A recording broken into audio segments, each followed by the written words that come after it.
The search for survivors was a grim affair. We had already checked about a dozen of the bodies, but not one of them was alive. Not that I expected the battle, like that, to go without serious injury, or even death. But as I continued to meet the cooling corpses and lifeless eyes, the thoroughness of their decimation hung over my shoulder like a ghost. When I inquired with Ivory, she explained that the zombies only fight as hard as their opponents. This set two separate trains of thought racing through my mind. The first was that my encounter with the zombie bird had been much closer brushed with death than I had originally imagined. In a twisted sense of irony, any of my gambits could have been a fatal mistake. The second was that the bandits had fought so hard that the zombies' response was to subdue them with lethal force. That their leader commanded that level of zeal, whether through fear, charisma, or wealth, it filled me with dread. Those types of people, they get what they want, regardless of what, or who, they have to sacrifice. For me, to have angered another one, I began to wonder if I was doomed to repeat my mistakes. The next bandit was sprawled out on his side, a shallow rut left in his wake. He was a scrawny earth pony stallion, barely more than a colt. Tufts of tan hair poked out from the spots where blood had washed away his dirt disguise. My ears, as well as my spirits, perked up as I thought I caught the faintest of breaths. I circled him a couple of times, looking for a weapon to confiscate, but oddly enough, there was none. Not on the ground, and not in his hooves. Figuring that he had been disarmed during the battle, I cocked my ear as I lowered it towards his chest. "Found one!" I called over my shoulder, before setting to work, assessing the damage.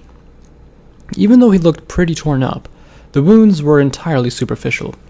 I admit that my relief was rather merciful, but most of my concern was borne to the fact that critically wounded prisoners aren't much easier to interrogate than the dead.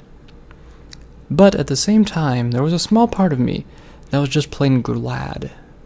Perhaps it was his youth, and through that, I could somehow believe something had been saved.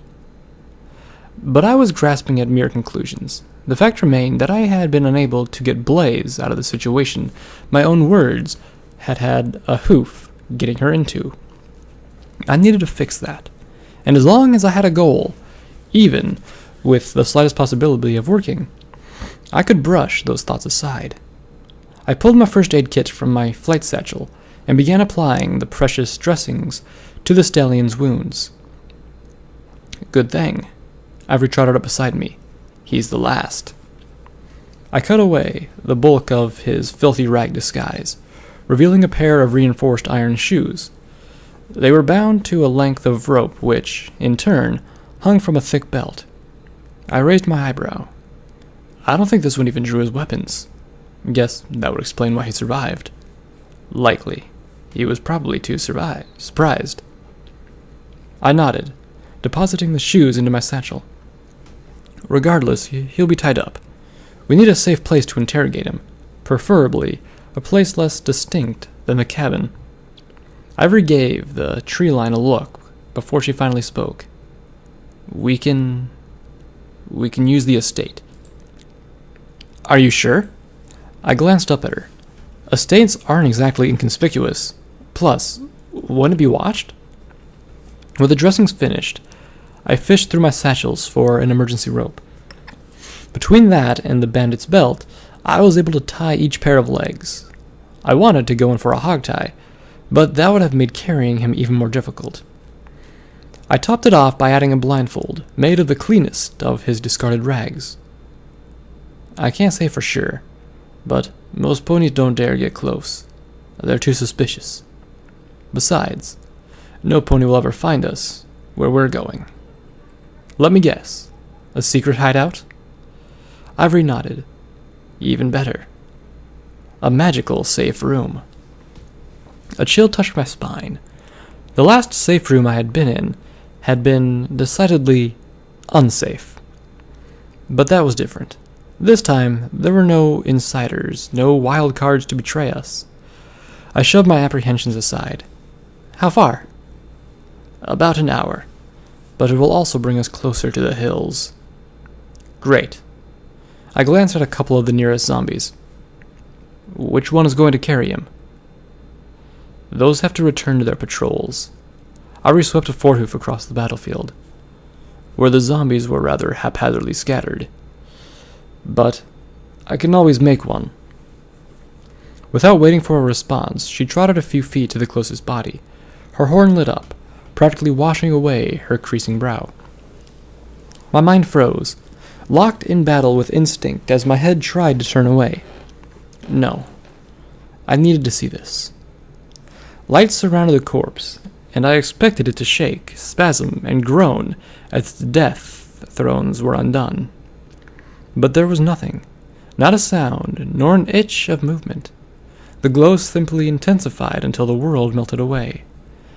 I tucked my head against my chest, wondering whether blindness or revival would come first. Then the light was gone, the forest's shadows slipping back into place. The zombie rose, silently and without so much as an awkward twitch. Watching its first few steps, I couldn't even call it clumsy. Oddly enough, the whole serenity of the situation did little to calm me. In fact, I couldn't shake the feeling the lack of unnaturalness made everything seem more unnatural. Is something wrong? Ivory peered at me as she levitated the stallion onto the newly minted zombie. Sorry, I guess I didn't know what to expect. Her face fell a little. I understand. We began our journey in silence, cutting through the forest on trails I could barely discern until we were practically upon them. Despite our apparent speed, we were still taking the long way around, which did little to quell my growing anxiety. But there was no helping it, as concealing our movement was a high priority. The cheery sounds of the forest's routine had already returned, as though the carnage that had just gone down was hardly worth its time. And if the place really was anything like Everfree, a battle to the death was more mundane than I'd like to admit. Even knowing we had plenty of allies nearby, I found myself watching our backs that much closer. Thankfully, we passed through the forest without incident. As the trees opened up into a grassy plain, I spotted the estate's thick stone walls just a short gallop away. The closest sides stretched out in either direction, the weather-beaten bricks stubbornly standing their ground. Similar stones peeked over the wall from the inside, and a multitude of darkened windows looked down upon us like sullen eyes. A long angled roof topped it like a strange hat. I could hardly believe such structures were once associated with pasture. To the distant right was what remained of the main road. It bobbed up and down as it weaved through the large clumps of unruly grass, past the wall, and into the unseen yard. My eyes flirted over the open grass and across a few clouds dotting the sky. I sincerely hoped that Ivory was right, that every pony was far too afraid or uninterested to hang around the estate. But I wasn't about to let my guard down until we were secure in that safe room. Even if the bandits didn't think the place was important, I wasn't so sure the militia would do the same, especially if their enthusiasm was as strong as blazes. The last thing we needed was their misguided heroism hindering our efforts, especially since fighting back would only make things exponentially worse. Ivory took a deep breath. There's a back door in the manor. We'll have to use the front gate first. Her voice was cold and resolved, as though steeling herself to face a dragon head-on. I only hoped it would hold up. I frowned. Having to go out in the open and take the obvious entrance didn't sit well with me, but there weren't any particularly good alternatives. Flight on such a clear day would have been even more conspicuous, even if I had to make several trips. And, powerful as Ivory was, I doubted teleportation was even an option. If there was one good thing to be said for the situation, the openness would also let us easily spot any pony else who might be poking around. I'll go first, and do this if I think it's safe. I waved my forehoof side to side. I can't ask you to do that. You're not. I'm volunteering. If we're going to do this right, we have to play it safe. People might not even care if they see me. A zombie on the other hoof. All right, you make a good point. And thanks. Ivory gave me a pained smile. With each step, I could feel time slowing down. I scrutinized every sight, every sound. Even though I stayed in the shadows of the wall, I felt exposed, as if I had strolled straight across the plain. I couldn't have taken much longer than 5 minutes to get to the path, but it felt as though I'd just retreated to the forest. With the way clear, I signaled to Ivory and her zombie. Nothing had so much as stirred, but this was only the first steps of many. I slipped up to the path and cast my eyes down the road. All I could see was an iron gate, which lay ominously across the ground, and a field of high grass that ran parallel to the manor. Although it was unlikely any pony would have even had enough time to hide without me hearing, the sheer capability of the field left me edgy. Regardless, the time was of the essence, so I pressed onward. Wild weather had cut so many ruts into what was left of the path that ankle-turner would have been a far better description.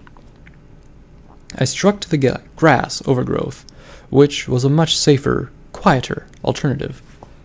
I poked my head past the wall. At first, it was just enough to cast a quick glance at the courtyard.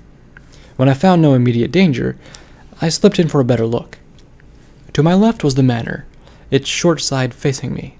Dark double doors stood vigil, turning away the wide, battered stairs at their feet. Some remnant of the road forked, one side ending at the stairs, and the other slinking off behind the far corner. Tall windows ran along the length of the structure. Most of their panes were smashed, some with holes large enough to fit a grown pony. Between the windows and gate, I was glad Ivory had decided to leave. Only time knew what other vandalism had taken place. I turned my attention to the right, where a tower rose up from the ground, and stopped short. For a second, I thought I was staring at one of Canterlot's elegant astronomy towers. If not for the vines, stains, and half of the domed roof being absent, I was certain it would have been a very close replica. I reached out a hoof, and I signaled to Ivory, but found myself unable to pull my eyes away from the tower. She slid up beside me and fixed it with a stare of her own. He always fancied himself an astronomer. My dad, that is, she whispered, a sad smile creeping up to her lips. But he never liked the big cities, even though he admired their observatories. So he hired an architect. I felt a touch of anxiety. Normally, I would have chastised someone for letting her memories run away with her like that. But, given the circumstances, I just felt like it would have been wrong. Instead, I resolved to be extra vigilant while she had her moment. The seconds dragged out before she jerked back and shook her head. She half walked, half trotted towards the far side of the manor, zombie courier in tow. This way. I hurriedly catched up, calling in as a low voice as I could. Hey, careful now. She simply nodded as her pace slowed.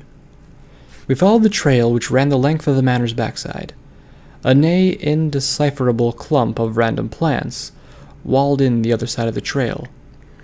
After catching a glance of a few roses, I realized it must have been a garden. With their caretaker gone, they had long devolved into a battle for dominance.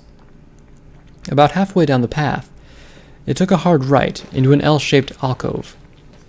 The trail snaked into a simple wooden door, a servant entrance, no doubt.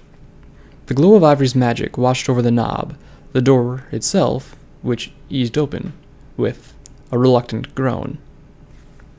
The light of the sun cut through the darkness, revealing a stack of half-rotted barrels, ringed by several deflated burlap sacks.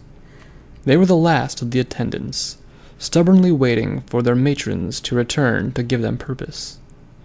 Ivory took stock still, her magic aura lingering on the door. I winced, wondering if this really was such a good idea. Deep down, I knew it was already too late to turn back, but I felt like I had to say something. "Are you okay?" Her magic faded away, and her ears fell flat. Sorry. Just give me a moment." My mind scrambled over itself, trying to pull an alternative from the thin air. "Are you sure? We don't have to do this. We can find someplace else. What about the tower?" She shook her head. "No, that's too risky. We have to do it properly." Ivory was right, of course. Time was likely running out, and if we really did have a secure, safe room, the location was no content. But was it the real price? If only Blaze hadn't been so reckless. If only I had kept my stupid mouth shut. Ivory took a step forward, then another, her pace quickening as she approached the door. I smiled at her darkened silhouette as it turned the corner.